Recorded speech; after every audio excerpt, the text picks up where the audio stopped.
Hello everyone, আমার আরও একটি মিনি ব্লগে তোমাদের সবাইকে জানাই অনেক স্বাগত। সকালবেলা উঠে কিন্তু আমার সব বাসি কাজ হয়ে গেছে, তারপর স্নান টান করে পুজো করাও হয়ে গেছে। আজকে একটু শ্যাম্পু করেছি, তাই সিঁদুরটা পরতে ভুলে গিয়েছিলাম, ওই জন্য এখন একটু সিঁদুরটা পরে নেব। আর মুখে কিন্তু আমি একটু সানস্ক্রিন মেখে নিই, নয়তো সারাদিন রান্নাবান্না করতে করতে মুখ আরও কালো চুল হয়ে যাবে। আর মেয়েকে এইদিকে দেখো নিচে ঘুম পাড়িয়ে দিয়েছি, এখন মেয়ে ঘুমোচ্ছে, আমি এখন নিশ্চিন্তে সব কাজগুলো সারবো। আর দৌড়ের অবস্থা তো দেখতেই পেলে, মেয়ে খেলতে খেলতে সব এলোমেলো করে রেখে দিয়েছে।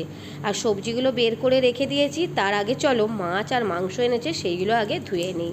তো একবারে যেহেতু এক সপ্তাহের জন্য মাছ মাংস নিয়ে চলে আসে, তো একটু বেশি করেই আনে, কারণ এখন আর ও কিন্তু রোজ রোজ বাজার যাওয়ার সময়ই পায় না একদম। কারণ সকালে তো ও মেয়েকে ধরে বসে থাকলে আমি সব কাজগুলো সেরে নিই। আজকের দিনটা কিন্তু ছিল রবিবার, কিন্তু ওর আজকে ছিল ডিউটি, সেই জন্য আজকে আর মাংস টাংস কিছু করব না।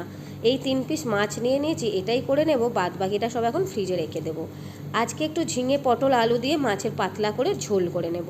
টাটকা মাছের দেখবে একটু কম মশলা দিয়ে ঝোল খেতে ভালোই লাগে।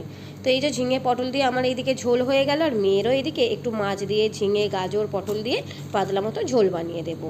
মেয়ে কিন্তু আজকে ফার্স্ট টাইম মাছ খাচ্ছে না, এর আগে একদিন খাইয়েছিলাম, তোমাদের সঙ্গে সেটা শেয়ার করা হয়নি। আর বরমশাই এইদিকে জাম এনেছে, কাজের ফাঁকে ভাবলাম চলো একটু জাম খাওয়া যাক।